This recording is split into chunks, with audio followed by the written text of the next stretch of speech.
I was told this 2 weeks ago by a source. Don't be surprised if Eric Bieniemy does not get a head coaching job.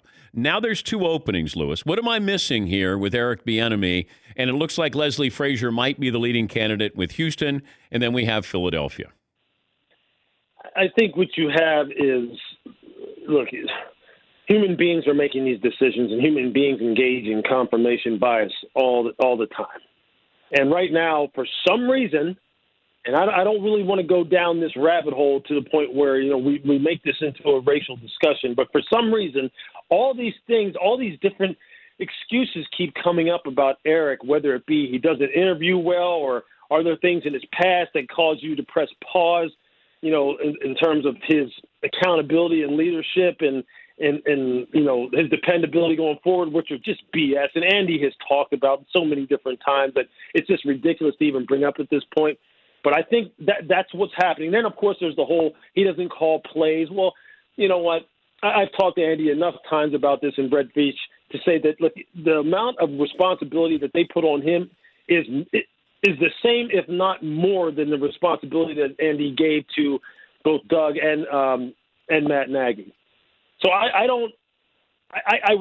would hope like hell that this is not simply about, the whole, being comfortable with hiring people who don't necessarily look like you, have the same experiences as you, and you still have those kind of hang-ups and have those kind of reservations that would keep you from hiring a young coach like him, a relatively young coach like him, who has coached one of the greatest players we've seen come into this league ever, and who vouches for him without pause.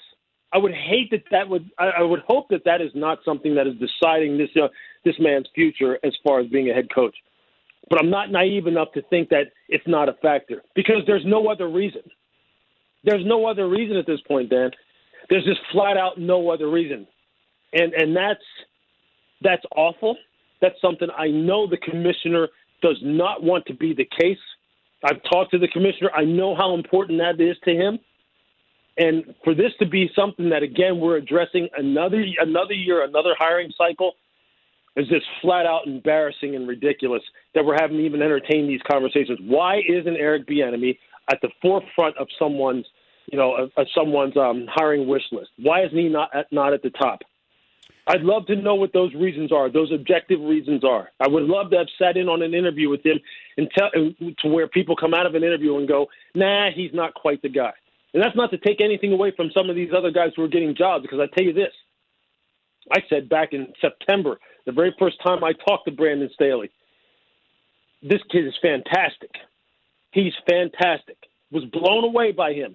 And Sean told me that at the Super Bowl last year. You're going to be blown away by Brandon Staley. He is that sharp. I've talked to Robert Saleh. I know how impressive he is. I know how impressive he is. Brian Daboll, I know how impressive, even though he may not get his job either in this cycle. I know how impressive these guys are. Arthur Smith, I've known for 15 years. Arthur Smith used to come and watch tape with me in Washington, sitting in the scouting room, in the scouting hallway, when he was just trying to figure out what he wanted to do with his life. And Vinny Serrato and his dad, Fred Smith, said, hey, can he just sit in here and watch film with you? He just wants to be around football. And now I knew Arthur was going to be a head coach. So these guys are fantastic.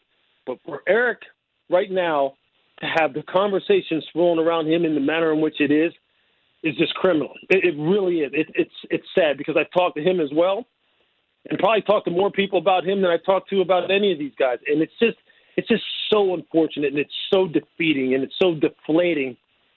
But onward we must press. And that's just the way it is.